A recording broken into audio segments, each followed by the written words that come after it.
आज आपण एका छोट्या वचनावर आहे ना आपण मनन करणार आहोत. लोक ऋषभवर्तमान 9वा अध्याय 57 ते 62 वचन. तेव्हा असे झाले की ते वाटेने चालत असता कोणा एकाने त्याला म्हटले, आपण जेथे कुठे जाल तिथे मी आपल्या मागे येईन. येशू त्याला म्हणाला, खोकडाच बळे व आकाशातला पाखराच घरटी आहेत, परंतु मनुष्याच्या पुत्राला डोके टेकाव्यास ठिकाण नाही. त्याने दुसऱ्या एकाला म्हटले, माझ्या मागे ये. परंतु तो म्हणाला, प्रभूजी, पहिल्याने मला माझ्या बापाला पुराव्यास जाऊ द्या. तो त्याला म्हणाला, मेलेल्यांना आपले मेलेल्यास पुरू दे. तू जाऊन देवाच्या राज्याची घोषणा कर. त्यावर आणखी एकाने म्हटले, प्रभूजी, मी आपल्या मागे येईन, परंतु पहिल्याने मला माझ्या घरच्या माणसांचा निरोप घेऊ द्या. येशूने त्याला म्हटले, जो कोणी नांगराला हात घातल्यावर मागे पाहतो तो देवाच्या राज्यास उपयोगी नाही. प्रभू यांना वचनावर आशीर्वादित करो. आणि या भागाला जर आपण जर शीर्षक जर द्यायचं असेल तर वेगवेगळ्या प्रकारे आपण देऊ शकतो. पहिल्यांदाच आपण इथे लिहिलेले म्हणजे शिष्य हो इच्छिणाऱ्यांची जी कसोटी आहे. दुसरी गोष्ट आहे शिष्यत्वासाठी तत्परता. तिसरी गोष्ट आहे उत्साहीन शिष्य. आणि चौथी गोष्ट आहे अर्धवट मानाचे शिष्य. या संदर्भातून या वचनाकडे आपण पाहूया आणि या वचनामध्ये आम्हाला काय निर्देश देत आहे त्याच्याकडे आपण पाहू आणि परमेश्वर त्याच्या आत्माद्वारे आम्हाला काय शिकवू इच्छितो त्याकडे आपण लक्ष देऊया. 3 प्रकारचे लोक येथे आहेत. या वचनामध्ये आपण पाहतो 3 प्रकारचे लोक आहेत. आणि पहिला माणूस जो आहे स्वार्थ साधण्याच्यासाठी किंवा स्वफायद्यासाठी प्रभूच्या मागे जाण्याचा विचार करणारा कोणी एक. 57 ते 58 वचनामध्ये आहेत ते. म्हणजे स्वार्थ साधण्यासाठी आणि स्वतःच्या फायद्यासाठी प्रभूच्या मागे जाणे. त्यावेळेला बरेच शिष्यगण किंवा बरेच लोक प्रभू येशू ख्रिस्ताच्या मागे जायचे. कारण काय माहिती का, चिन्ह चमत्कार पाहायला मिळतील आणि पोटा पाण्याची पण व्यवस्था होईल. आजच्या स्वतःच्या फायद्यासाठी जाणारे प्रभूच्या मागे जाणारी सुद्धा बरीच लोक होती. दुसरे भेद म्हणजे दुसऱ्या प्रकारचा एक माणूस आहे स्वतःच्या अट्टीनुसार व आताच नव्हे या कृतीने प्रभूच्या स्पष्ट आज्ञेला प्रतिसाद न देणारा दुसरा एक आहे. तो प्रभू मी येऊ इच्छितो, काही हरकत नाही, तुम्हाला बोलवलेलेच, मी येऊ इच्छितो, परंतु माझ्या स्वतःच्या अट्टीनुसार आणि आताच नव्हे. ज्या वेळेला मला वेळ मिळेल आणि माझ्या वेळेनुसार माझ्या अटीनुसार मी तुझ्या मागे येईन, त्यात काही शंका नाही. आणि या ठिकाणी आपण 59 ते 60 वचनामध्ये अशा प्रकारे पाठवलं. आणि तो म्हणतो प्रभूने ज्या वेळेला म्हणजे माझ्या मागे ये म्हणजे दैवी बोलावणी आहे. परंतु त्या दैवी बोलावण्याला या माणसाचं उत्तर काय माहिती का, म्हणजे पहिलं माझं काम करू द्या, माझ्या अटीत आणि आत्ताच नव्हे, माझ्या वेळेनुसार आणि माझ्या इच्छेनुसार मी तुझ्या मागे येईन, असा त्याचा म्हणजे सांगण्याचा तो जो उद्देश येतो. म्हणजे या ठिकाणी आपण म्हणजे प्रभूला प्रथम स्थान न देता परंतु काय माहिती का, आपल्या क्रियेला आणि आपल्या कार्याला आणि आपल्या वेळेला महत्व दिलेलं आहे. या वचनामध्ये आपण वाचत आहोत ते. परंतु सर्व गोष्टी काय आपल्या इच्छेनुसार आपल्या वेळेनुसार होत नाही. या दैवी बोलावण्याला प्रतिसाद देण्यासाठी त्याच्या इच्छेनुसार त्याच्या वेळेनुसार हजर होणं गरजेचं असतं ते.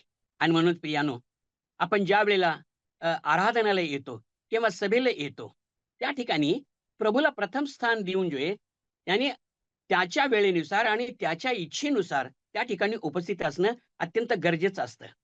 आणि प्रभूने जे ना हे उदाहरण जे ना आपल्या म्हणजे क्रियेने त्याने असं दाखवलेलं आहे ते. आणि या ठिकाणी त्यांनी एक गोष्ट आपल्याला सांगितलेली आहे. तुम्ही लूक शुभवर्तमान 22 अध्याय 14 जर वचन वाचलं तर त्या ठिकाणी आपण अशा प्रकारे वाचत आहोत. त्या ठिकाणी काय म्हटलेले 22 अध्याय आणि 4 वचनामध्ये वलांडणाचं जे सण आहे त्यावेळेला त्या ठिकाणी त्यावेळे प्रभूने एक सांगितलेले 14व वचन 22 अध्याय 14. नंतर वेळ झाली तेव्हा तो जेवायच बसला व त्याच्याबरोबर प्रेषित बसले म्हणून आपण वाटतो. या ठिकाणी जे वेळ झाली होती म्हणजे वलांडणाचा जो सण आहे तो साजरा करायचा होता. म्हणजे सूर्यास्त जो वलांडण सणाच्या अधिकृत सुरुवातीचे प्रतीक आहे ते. वेळ झाली आणि प्रभू येशू ख्रिस्त आपल्या शिष्यांबरोबर तो बलिदान सण साजरा करण्यासाठी तो बसला. वेळ झाली. वेळेनुसार म्हणजे परमेश्वरांनी आपला वेळ ठरवलेला आहे प्रिय. आणि त्या ठिकाणी त्याच्या वेळेनुसार त्याच्या इच्छेनुसार जमणं अत्यंत गरजेचं आहे.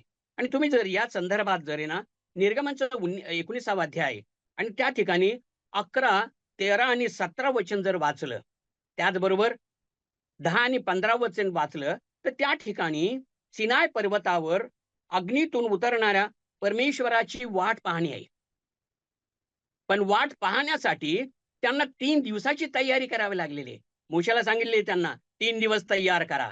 मी सिनाय पर्वतावर आहे ना, मी उतरणार आहे म्हणून. आणि म्हणून या ठिकाणी 3 गोष्टींची त्या ठिकाणी गरज होती. एक म्हणजे पवित्रता, दुसरी गोष्ट म्हणजे तयारी आणि तिसरी गोष्ट म्हणजे वाट पाहणे.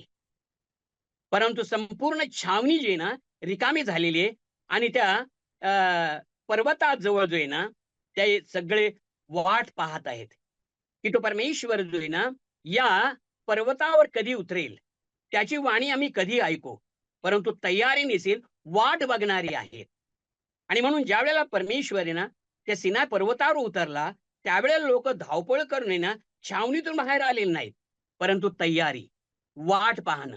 आणि म्हणूनच प्रियानो, आपण ज्या वेळेला आराधनेला जातो म्हणजे वेळेच्या अगोदर जाऊन त्या प्रभूची वाट पाहणं गरजेचं आहे. कारण प्रभूने सांगितलेले ज्या ठिकाणी 2 किंवा 3 माझ्या नावाने जमतील त्यांच्यामध्ये मी आहे. आणि आराधनेमध्ये प्रभूची उपस्थिती आहे प्रिय. वेळेनुसार हजर राहून त्याला प्राधान्य देणं आणि त्याचा भय मनात बाळगणं, त्याचा सन्मान करणं गरजेचं आहे. जर प्रभू आल्यानंतर जर तुम्ही येत असाल तर त्या मेजाचा अपमान त्या प्रभूचा अपमान आहे प्रिय. आणि या ठिकाणी हा व्यक्ती म्हणतो माझ्या अटीनुसार आणि माझ्या वेळेनुसार मी सर्व कार्य करेन, तुझ्या मागे येईन, परंतु माझ्या सर्व कार्यानंतर. म्हणून प्रियानो, अत्यंत महत्वाची गोष्ट आहे की त्या प्रभूला सन्मान कसा द्यावा, त्याचा आदर कसा करावा. आणि खरोखर आपण प्रभूची वाट पाहणारे लोक असणं गरजेचं आहे. ते इस्रायली सारी लोक, संपूर्ण तो जमाव जो आहे इस्रायलांचा, त्या पर्वताजवळ आहे ना वाट पाहत होते. परंतु कशा प्रकारे? म्हणजे पवित्रता, कपडे धुवा, स्वच्छ राहा, स्त्रीला स्पर्श करू नका आणि तुम्ही तयार राहा.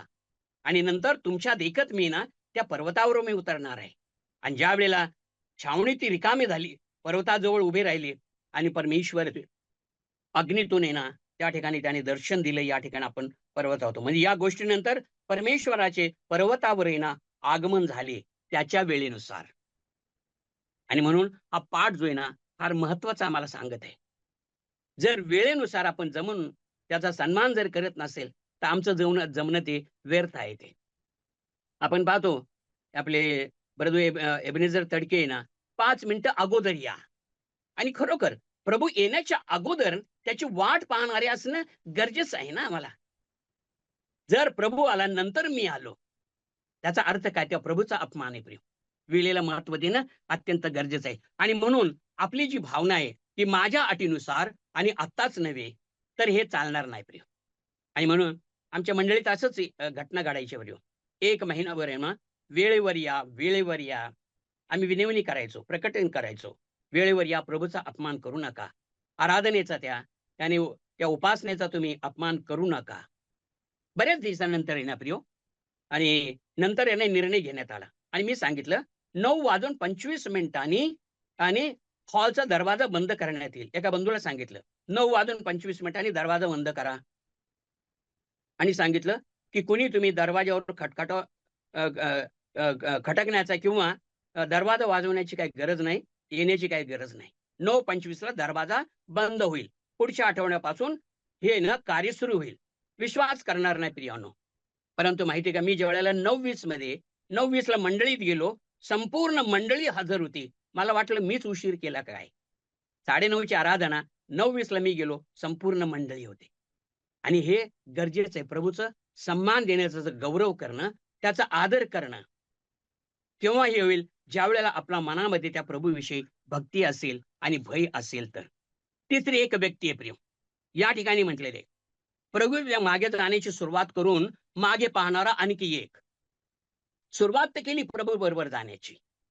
आणि या ठिकाणी काय म्हटलं माहितीये का, 61 आणि 62 वचनामध्ये त्यांनी लिहिलेलं आहे की सुरुवात तर त्यांनी केली, परंतु काय केलं माहितीये का, तर सुरुवातीनंतर आपण या ठिकाणी पाहतो की या 59 आणि 60 वचनामध्ये, मला आधी जाऊन माझ्या वडिलांना दफन करू द्या. याचा अर्थ असा नाही की त्याच्या माणसाचे वडील आहे ना ते वारले होते, परंतु त्याचा म्हणणं आहे मरण पावले होते नाही, परंतु माझ्या वडिलांना दफन केलेच पाहिजे. हा एक सामान्य प्रचार होता आणि त्याचा अर्थ होता वडिलांच्या मृत्यूपर्यंत थांबू द्या, नंतर सगळं काय उरकलं ना तर मी येईन माझ्या वेळेप्रमाणे. आणि म्हणून नाही म्हणजे या ठिकाणी म्हटलेले आहे 60व्या वचनामध्ये, येथे येशू म्हणत आहे की जे आत्मिकदृष्ट्या मृत आहेत ते त्यांना शारीरिक मृतांचे अंत्यविधी करू द्या, कारण ते आत्मिकदृष्ट्या मृत आहेत. ते आपलं कर्तव्य करू द्या, देवाच्या राज्याची घोषणा करूया, त्यांना त्यांचं कार्य करू द्या, असे या ठिकाणी आम्हाला वचन ते सांगत आहे. ते आणि मन प्रियानं या ठिकाणी म्हटलंय की की शिष्यत्वासाठी तत्परता, येशूच्या मागे चालण्यासाठी अनेक लोक सुख म्हणजे खुशीने आनंदाने पुढे येतात, पण यात नेमके काय अभिप्रेत आहे हे समजेपर्यंत त्याचा उत्साह हा टिकत नाही तो. आणि मनुष्याच्या पुत्राला घर नाही, दार नाही. आणि त्याचप्रमाणे येशूने म्हटलेले आहे, पर्यायाने त्याच्या अनुयायांची सुद्धा ही स्थिती. प्रभूच्या मागे जाण्यामध्ये घर नाही, दार नाही, कष्ट हे, परिश्रम आहेत आणि सर्व काही दुःख आहे. येशूच्या मागे जायचे तर विलंब चालणार नाही. पहिली गोष्ट ती, कारण प्रभू जो आहे ना त्याने त्या वेळेचा आणि नियमाचा तो करता आहे. तो वेळ त्याच्या स्वाधीन आहे आणि संपूर्ण सृष्टी त्याची स्वाधीन आहे. नियमाच्या अधीन राहून चालणारा तो प्रभू आहे तो. आणि म्हणून या ठिकाणी म्हणते येशूच्या मागे जायचे तर विलंब चालणार नाही, माझ्या इच्छेप्रमाणे माझ्या अटीनुसार ते चालणार नाही. आणि दुसरी गोष्ट, कोणत्याही सबबी ऐकल्या जात नाही. आणि म्हणून या ठिकाणी म्हटले मृतांना पुरणे हे काम इतर सर्व कामापेक्षा प्रथम केले पाहिजे असे मानले जाईल. जे आत्मिक दृष्ट्या मेलेले त्यांना ते कार्य करू द्या म्हणून म्हटलेले आहे. आणि 60 आणि 61 वचनामध्ये, 61 आणि 62 वचनामध्ये आपण वाचतो, मागे पुढे आणि मागे पाहून पुढे काय करणारा तो, पुढे नांगर चालवणारा कधीही सरळ रेषेत चालत नाही. एक अद्भुत आहे. आणि म्हणूनच या 62 वचनावरच आहे ना आम्हाला लक्ष देणं गरजेचं आहे. जो कोणी नांगराला हात लावून मागे पाहतो तो देवाच्या राज्यात सेवेसाठी योग्य नाही. प्रभू ख्रिस्ताचे अनुकरण करण्यासाठी भूतकाळातील जीवनाकडे परत पाहू नये, परंतु त्याकडे परत जाण्याची इच्छा बाळगू नये, मन विचलित होऊ देऊ नये. आणि दुसरी गोष्ट, प्रभूला संपूर्ण समर्पणाची त्या ठिकाणी आवश्यकता आहे. जेव्हा अनेक लोकांनी 57 ते 61 वचनामध्ये त्याचे अनुकरण करण्याची तयारी दर्शवली, परंतु त्यामध्ये व्यक्तिगत आणि त्याचप्रमाणे कौटुंबिक बाबींना प्रथम स्थान दिले. सर्व काही उरकल्यानंतर येऊ आमच्या वेळेनुसार आणि आमच्या अटीनुसार आम्ही येऊ. या ठिकाणी त्याच्या सांगण्यात अर्थ जो आहे त्या वचनाचा अर्थ आहे. म्हणजे नांगरणी करताना महत्वाची गोष्ट एकाग्रतेची गरज आहे. तुम्ही त्या नांगरावर हात ठेवलेले, परंतु तुमचं लक्ष जे मागे तुम्ही वळून पाहतात आणि नांगरणी कशी होते तुमच्या लक्षात आहे, कारण एकाग्रता तुमची भंग झालेली आहे. आणि म्हणून सरळ रेषेत ते नांगरणी होणार नाही, पीक व्यवस्थित होणार नाही, पेरणी व्यवस्थित होणार नाही, सगळे काही अडथळे त्या ठिकाणी आहेत. आणि म्हणून या ठिकाणी म्हटलेले येशूच्या शिष्याने आपले लक्ष, आपले ध्येय जे ना ख्रिस्ताच्या याने कार्यावर आणि त्याच्या शिक्षणावर केंद्रित करणं गरजेचं आहे. जुन्या जीवनाकडे किंवा जुन्या शैलीकडे, जीवनाच्या शैलीकडे परत जाऊ नये, त्या एकाग्र मनाची गरज आहे. या ठिकाणी 62व्या वचनामध्ये आम्हाला तो सांगत आहे. आणि या ठिकाणी सांगत असताना प्रियानो की काही वचन वाचणं गरजेचं आहे. त्यावेळेला आमच्या लक्षात येईल. तुम्ही इब्रिकारास पत्र 10 अध्याय 38 वचन जर वाचलं, 38 वचनामध्ये त्या ठिकाणी म्हटलेले, माझा नीतिमान मनुष्य विश्वासाने जगेल, तो जर माघार घेईल त्याविषयी माझ्या जीवाला संतोष वाटणार नाही. या ठिकाणी म्हणतोय परमेश्वर म्हणते माझा नीतिमान, प्रभू येशू ख्रिस्ताच्या पवित्र रक्तात त्याचे ज्याचे पाप अधर्म अपराध धुतले गेलेले तो नीतिमान झालेला आहे. आणि परमेश्वर म्हणतो माझा नीतिमान मनुष्य विश्वासाने जगेल आणि तो जर माघार घेईल तर त्याच्याविषयी माझ्या जीवाला संतोष वाटणार नाही. मागे पाहणारा परमेश्वराला कधी संतोष देऊ शकत नाही, कारण त्या मागच्या जीवनाकडे जे आहे ना त्याचं लक्ष गेलेलं असतं ते. आणि म्हणून प्रियानो, या त्या मागच्या जीवनाला जर आम्ही मेलेलो आहोत, तर आमच्या पुढे जे ध्येय ठेवलेले आहे, आमच्या पुढे जो ख्रिस्त आहे, आमच्या पुढे चालणारा जो प्रभू आमचा मार्गदर्शक आहे, त्याकडे पाहून चालणं अत्यंत गरजेचं आहे. दुसरं एक वचन आहे प्रिय, तिमोथेयाला लिहिलेले दुसरे पत्र 4 अध्याय आणि 10व्या वचनामध्ये आपण काय वाचतो ते वचन वाचूया आपण. तिमोथेयाला दुसरे पत्र, त्याचा 4था अध्याय आणि 10वं वचन. या ठिकाणी फेथ पौलुस जो आहे, प्रेषित पौलुस आहे ना, एक सुंदर वचन या तिमोथेच्या पत्रात 4 अध्यायाच्या 10व्या वचनामध्ये तो अशा ठिकाणी तो म्हणत आहे. दुसरा तिमोथेय 4 अध्याय 10वं वचन. या ठिकाणी तो म्हणत आहे, कारण देमासला ऐहिक सुख प्रिय असल्यामुळे तो मला सोडून थेसलोनिकास गेला, क्रेसकेस गलतियास व तीत दाल्मितियास गेला आहे, कोणी त्याच्याबरोबर नाही. सेवा करताना प्रियो, प्रभूच एक आहे ना शेवटपर्यंत असतो. तो सेवेला आहे ना मदत करणारे फारच कमी असतात, परंतु सेवा करणाऱ्याला त्याने प्रभू साथ देणारा, त्याच्याबरोबर असणारा तो महान प्रभू आहे तो. आणि या ठिकाणी म्हणतो, पौलाबरोबर काम करणारा प्रतिष्ठित देमास आहे हा, पौलाबरोबर सेवा करणारा. आणि या ठिकाणी देमास विषयी पौल कलसेकरास पत्र लिहिताना 14 अध्याय 14 अध्यायाच्या 4थ्या अध्यायाच्या 14 वचनामध्ये तो म्हणतो, प्रिय देमास असे पौल म्हणतो. आणि ज्या वेळेला फिलोमनच्या पत्रामध्ये तो माझा सहकारी असे म्हणतो, ऐहिक सुख प्रिय जाणणारा आणि भ्रष्ट देमास जो आहे.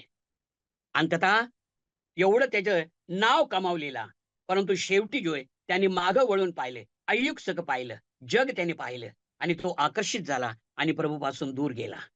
परंतु तो प्रिय असं म्हणणारा, म्हणजे पौलाच्या दृष्टिकोनातून प्रिय आणि सेवेमध्ये सहकारी असलेला, परंतु पडला प्रिय.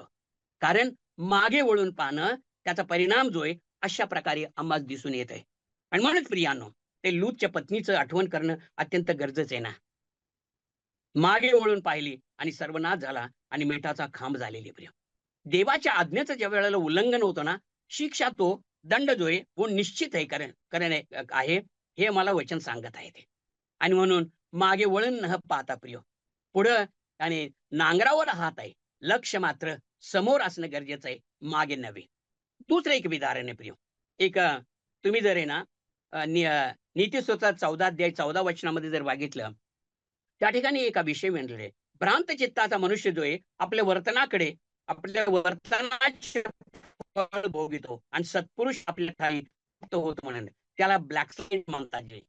जो पतित आहे, जो नीतिभ्रष्ट आहे तो. आणि गलात्यकरास पत्र 4 अध्यायामध्ये त्याचं स्पष्टीकरण आहे.